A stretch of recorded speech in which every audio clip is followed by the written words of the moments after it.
게시판의 종목 진단 시간입니다. 네, 첫 종목은요. 8501님이 남겨주셨는데요. 노르페인트 매수가가 12,250원, 20% 비중 두고 계십니다. 네, 오늘 장에서 7.08% 좀 상승을 했는데요. 12,100원에 마감이 됐습니다. 네, 지금 살짝 손실 구간에 있으세요. 이 종목 어떻게 할까요? 네, 노르페인트는 잘 사셨어요. 잘 사셨는데, 과거에 그러니까 우리나라 주식 시장이 이제 폭락하기 전에 우리나라 주식 시장에서 되게 잘 움직였던 섹터 중에 하나. 지금도 물론 잘 움직입니다.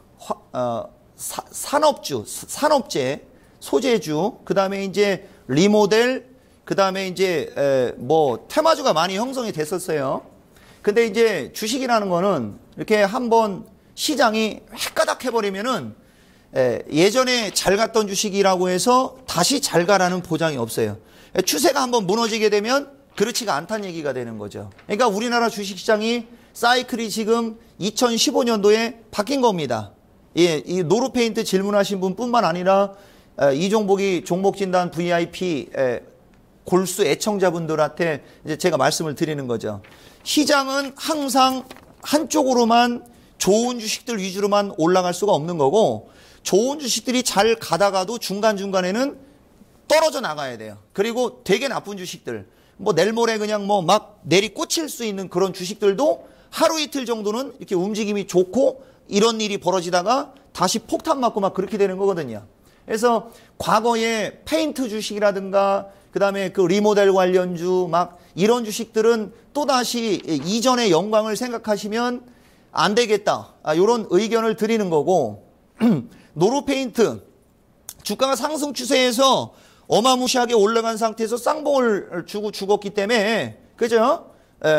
제가 봤을 때는 지금 3바닥, 4바닥, 이전 고점 다 안정적으로 보이고 다 괜찮아 보입니다. 근데 떨어지고 있는 61선이 이 거래량 갖고는 만만치가 않아요. 그러니까 얘가 만약에 거래가 100에서 한 170만 주 정도 터졌으면은, 그죠? 요번에도 한번 좀 강한 반등을 한번 노려볼 수 있다라고 말씀을 드리고 싶은데, 이게 그렇지가 않아요. 그러니까 얘는 제가 봤을 때는 박스권 대응을 하는 게 올바라 보인다. 이런 말씀 드리고, 그 박스권은 10,000원 초반, 그 다음에 14,000원. 누누이 얘기하지만 얘가 아까 이제 그 시청자분이 요걸 좀 듣고 또 공부를 하셨으면 좋겠는데, 저항입니다, 여기가. 13,500원에서 14,000원이 저항이에요. 그러면 저항은 어떻게 뚫고 올라가는 거냐? 거래량이 증가해야 됩니다. 이토마토 시청자분들 아시죠? 그럼 거래량이 뭐냐? 주식을 갖고 있는 사람, 그 다음에 주식을 팔려고 하는 사람들이 서로 사고팔고 하면서 만들어지는 거예요. 그러면 주식을 갖고 있는 사람이 팔고 싶을 때는 뭔가 이유가 있겠고, 주식을 살려고 하는 사람이 사고 싶을 때도 뭔가 이유가 있겠죠. 네. 그게 모멘텀. 다시 말하면 주식은 모멘텀이 있을 때 사람들이 사고팔고를 활발하게 합니다. 그 모멘텀이 설령 급등주일지언정, 혹은 그 모멘텀이 설령 적자 확대 뉴스가 나올 주식이언정, 어떠한 상황이든 간에 그 모멘텀에 의해서 주가는 사고팔고 나오면서 거래량이 만들어지는 거예요. 그리고 이제 그게 죽을 모멘텀이면 대량 거래의 장대 음봉, 그죠? 그 다음에 급등할 모멘텀이면 대량 거래의 장대 양봉, 이렇게 나오는 겁니다. 아까 매도 타이밍이 어렵다고 하셨던 분. 그러니까 얘는 박스권 대응을 하다가 13,500원에서 14,000원으로 올 때 거래량이 100K에서 뭐 200K 막 이렇게 터진다. 그러면 16,000원까지는 욕심을 내볼 만하다. 근데 만약에 얘가 박스권에서 움직이는데 뭐 특별히 그런 거래량이라든가 이런 게 안 들어온다. 그러면 제가 봤을 때는 수익률을 짧게 잡고 13,500원, 14,000원 그 정도에서는 이득 신호를 한 다음에 61선을 밑으로 깔을 때까지 기다리다가 다음 기회를 노리시는 이런 전략으로 대응하시면 큰 무리 없어 보인다. 이렇게 말씀드리고 싶습니다. 네.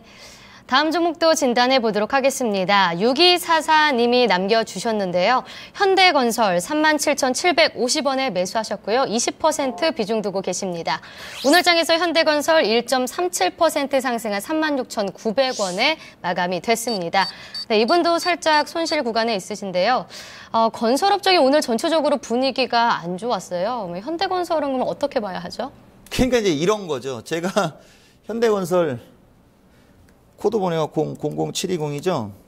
예, 이런 겁니다. 그러니까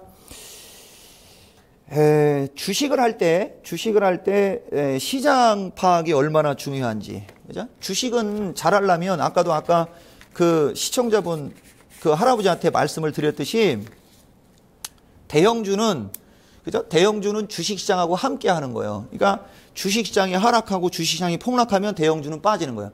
대형주가 빠지니까 지수가 빠지는 거예요. 왜냐하면 우리나라 주식시장은 시가총액 상위 방식이기 때문에 시가총액 비중이 큰 주식들이 한 10개가 한 하한가 가잖아요. 네. 그럼 주식시장 50%, 100% 그냥 급락하는 겁니다. 근데 그렇게 급락을 해도 시가총액이 작은 애들이 상한가를 치는 거는 표시가 안 나.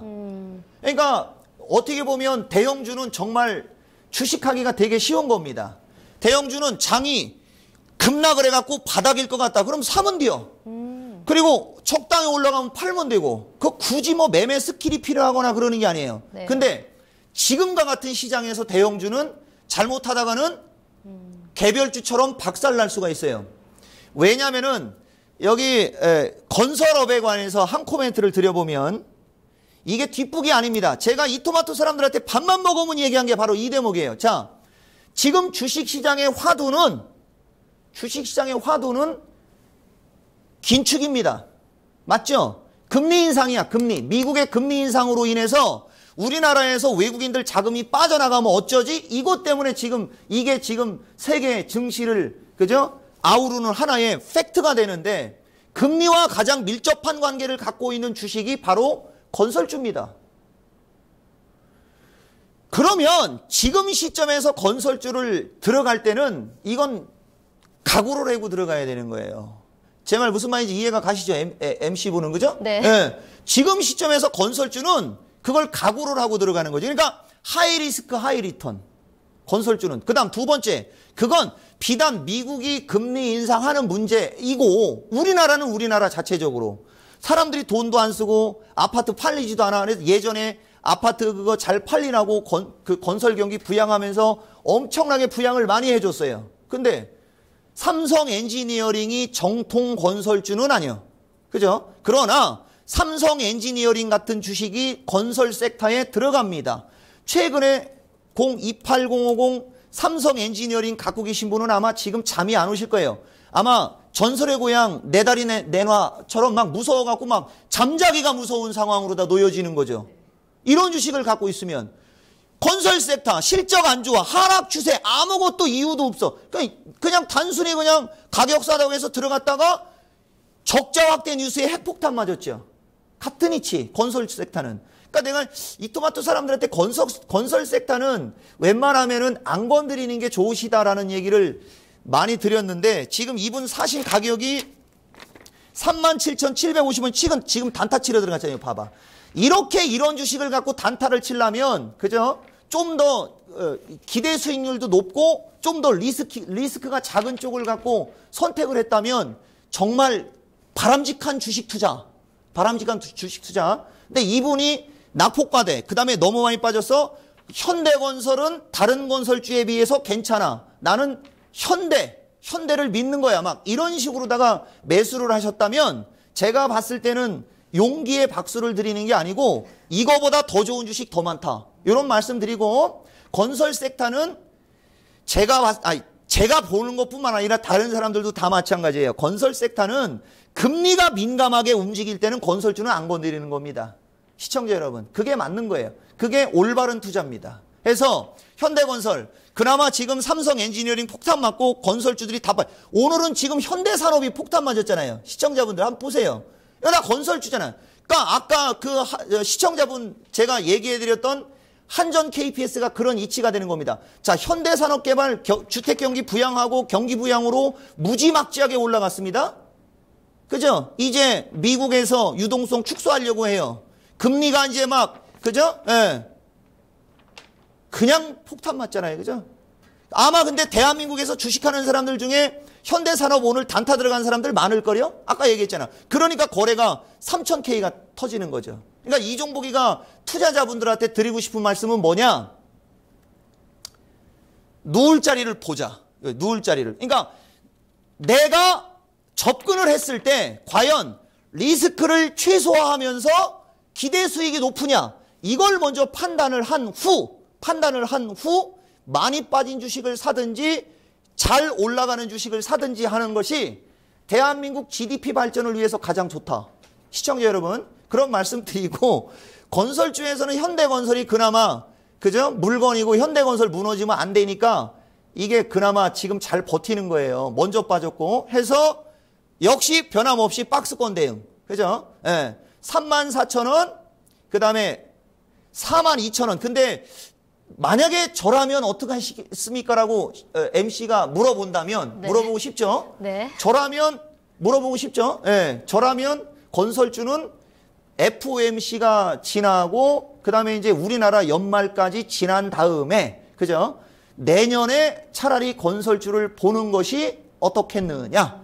예, 이런 말씀 드리는 거죠. 결과가 그런 금리 인상으로 나오든 안 나오든 그 결과 그렇죠. 이후에 바로 접근을 하시겠다라고 말씀을 하신 거죠. 그렇죠. 네. 건설 섹터는 지금 시점에서 개인 투자자분들이 건드릴 때 가장 낭패를 볼 수 있는 업종입니다. 네.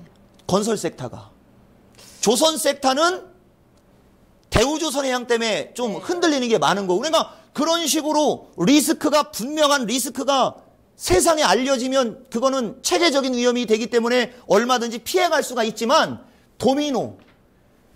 옆으로 이게 퍼져나갈 수가 있다는 얘기지. 네. 이해가 가셨죠? 네. 그래서 제가 개인들한테 얘기하고 싶은 건 뭐냐. 위험한 것이 노출되어 있을 때는 과감하게 주식은 악재를 사는 거고 위험을 사는 거다라는 것은 그 사람들이나 하라고 하고 내 소중한 자산을 지켜야 될 거 아니에요. 그죠? 그러니까 가급적이면 소나기는 피하라라고 얘기를 해주는 거야. 내 사람들한테 하는 얘기는. 왜? 개인이니까. 소나기가 지나갈 때까지는 좀 피해 있다가 이제 무지개 딱 뜨는 순간 들어가야지. 그죠? 네, 그런 식으로 주식을 하시는 거예요. 그래서 건설주, 현대건설, 박스권 대응하면 괜찮을 수 있겠으나 저라면 내년으로다가 건설주를 보는 게 어떻겠느냐까지 팁을 드려버리는 거죠. 네. 잘 들었습니다. 다음 종목도 한번 확인을 해볼게요. 증권통에서 대링이 님이 남겨주셨습니다. LG전자를 64,000원에 매수하셨고요. 10% 비중 두고 계시네요. LG그룹주가 지금 장기 투자로 좀 괜찮다고 말씀을 하셨죠. 네, 오늘 장에서 우선 LG전자는 현재 0.19% 빠진 53,500원에 좀 마감이 됐습니다. 어떻게 LG그룹주 장기 투자, LG전자도 장기 투자가 가능할까요? 그렇죠. 이제 LG전자도 마찬가지입니다. LG전자 보시면은 보세요. 이거 시청자분들. 이게 LG전자 이게 주식입니까? 하다못해 매출도 안 나오는 제약바이오도 최근 1, 2년 사이에 저점 대비 4배에서 10배가 올라갔는데 전기전자의 대명사 아무리 1등만 살아남는 세상이라고 하지만은 2등도 살아남을 수가 있는 거거든요. 네. 근데 LG전자, 그죠? 대한민국 굴지의 전기전자업인데 주가가 2008년도 16만 4,186원 찍고 2015년, 그죠? 예, 2015년 8월 21일 39,300원 찍을 때까지 2008년도부터 2015년 몇 년이요 이거? 9, 10, 11, 12, 13. 저는 이런 계산이 잘 안 돼요. 9, 10, 11, 12, 13, 14, 15. 무려 7년입니다. 시청자 여러분. 7년 동안 오르락 내리락, 오르락 내리락. 이게 패턴 추세라고 했잖아요. 그죠? 오르락 내리락, 오르락 내리락, 오르락 내리락, 오르락 내리락 하더니 이런 일이 벌어진 거죠. 근데 이제 그때는 삼성에 치이고 중국에 치이고 일본에 치이고 말레이시아에 치이고 인도네시아에 치여서 그랬다 치고 지금은 이제 이번에 폭스바겐 사태 벌어지고 나서 2차 전지 전기차 그다음에 하이브리드 부각이 되잖아요. 네. 세계가 그 세상이 원하는 거예요. 디젤보다는 이제 환경이요, 환경 막 그렇게 원하는 겁니다. 그러면 사람들이 잘 살고 싶으면 환경 보호해야 되겠고 환경 보호하는 사람들이 디젤 타고 다니면 그게 또 논리가 안 맞는 거예요. 네. 무슨 말인지 아시겠죠? 그러면서 뭐 하다 보면은 뭐 그죠? 장사 잘 되고 그러면 올라갈 수도 있고 그다음에 사람들이 나 환경 관심 없어. 나 그냥 싼 디젤 타고 다닐래. 그러면 못 가겠죠. 그죠? 네, 그래서 LG전자는 지금 상태는 일단은 LG그룹이 다시 한번 도약을 하려고 삼성전자를 따라잡지는 못하겠지만은 그래도 내가 그래도 LG전자야 라는 어떤 액션을 취했다라는 판단하에 LG전자는 단기적으로는 6만 5천 원에서 7만 5천 원 사이가 저항. 시청자님, 저항. 그 다음에 주가가 이제 미국 금리 인상 우려, 중국 뭐 경기 위축 막 하면서 막 정신없이 왔다 갔다 거릴 때 얘가 4만 5천 원만 안 깨지면 4만 5천 원만 안 깨지면 장기 투자를 할 만도 하다. 이렇게 진단 드리는 거죠. 그러니까 단기적인 대응은 LG전자는 6만 원에서 6만 5천 원대로 이렇게 올라가는 타이밍은 한번 끊어주고 그 다음에 얘가 이제 조종을 어떻게 받는지 확인을 한 후 조종을 예쁘게 받는다. 그죠? 조종을 예쁘게 받으면 얘를 저점 매수해서 장기 투자를 해보면 아마 좋은 결과도 나오지 않겠냐. 그죠? 예, 지난번에 삼성전기하고 네. 비슷한 케이스로다가 우리 토마토TV 시청하시는 분들께 말씀드린 겁니다. 네. 마지막 종목도 확인을 해보게 됐습니다. 네, 아네스1955님이 남겨주셨습니다. 안녕하세요. 넥슨GT 16,700원에 매수하셨고 10%의 비중을 두시고 계십니다. 얼마까지 갖고 가나요? 이렇게 남겨주셨는데요. 네, 오늘 장에서 1.43% 상승한 14,200원에 마감이 됐습니다. 자, 넥슨GT. 네, 좀 신작 모멘텀도 있어요. 네, 네. 넥슨GT 간단하죠, 시청자분들. 아니 뭐 시청자분이 아니고 종목 질문하신 분. 자, 넥슨GT 게임주. 그다음에 넥슨 하면 또 알아주잖아요, 그죠? 예. 네. 더군다나 지금이 10월 말이고 이제 찬바람 불고 막 그러면 애들 방학도 하고 엄마들 야 너 좀 게임 좀 하지 말고 좀 공부 좀 해야 막 그럴 거고 공부하면서도 게임하고 막 그럴 거 아닙니까, 그죠? 네. 예. 그러니까 넥슨GT는 예. 게임주는 주로 겨울에 투자라고 하죠. 방학 때, 정말. 게임주는 방학 때 하는 거, 방학 때. 네, 그래서 알겠습니다. 방학 직전에 바닥 나오면 거기서 딱 집어넣었다가 방학 때 이제 여기저기서 막 게임 얘기 나오고 그러면 그때 한번 딱 팔고 그런 식으로 하면 재미있는 업종이 게임 업종입니다. 네. 그래서 지금 상태로 놓고 봤을 때는 특별히 얘가 이전처럼 급등할 수 있는 어떤 그런 흐름은 안 보입니다. 제가 봤을 때 개인적인 의견이에요. 그러나 아까도 말씀드렸듯이 모멘텀은 이제 살아있는 거죠. 지금 엔터주들이 움직임이 좋아요. 그래서 얘도 같은 그룹에 들어간다라고 봤을 때 거래량이 2,000K에서 3,000K가 터지면 고점 한 18,000원 정도까지도 갈 수가 있다라고 보이지만 그렇지 않고 지금 정도의 거래량이면 15,500원, 13,500원 박스에서 왔다 갔다 하다가 16,000원 정도 톡 하고 찍고 흔들리지 않겠냐. 그죠? 시청자님, 요 정도면은 아마 대응이 되실 것 같아요. 예. 네, 잘 들었습니다. 이제 마지막으로 이 전문가님의 전략 들어보도록 하겠습니다. 이번 주 시장 어떻게 흘러갈까요? 예. 제가 도사도 아니고 점쟁이도 아니고 무당도 아니기 때문에 FOMC에서 어떤 뉴스가 나올지는 모르겠지만 제가 종목 진단 VIP 방송에 나와서 항상 한 3주째 지금 떠들어대고 있는 게 FOMC 눈치 보기 여기 얘기였었어요. 근데 이게 이제 이번에 마무리가 되는 거죠. 그러니까 이번에도 마찬가지로 FOMC 눈치 보기. 그 FOMC 눈치 보기 이후에 이제 수급을 확인하셔야 되겠죠. 그래서 외국인들이 급격하게 빠져나가지만 않으면 장이 흔들릴 때는 매수 타이밍이 된다라고 보는 거죠. 이 얘기는 금리 인상을 미뤘을 경우를 얘기하는 겁니다. 그리고 저게 일반적인 대응이고 그다음에 이제 장세 자체가 급락세로 전개가 안 되는 흐름이기 때문에 지금까지 이제 많이 빠졌던 바이오주 중에서 실적이 어느 정도 나오는 주식들 오늘 장 같은 경우도 보면 실적 좋게 나온 바이오는 시초가가 막 20%씩 올라가고 그래요. 그러니까 이제 어느 정도 그죠? 선별이 됐기 때문에 바이오나 아니면은 또 바닥 탈피 중소형주 정도 그죠?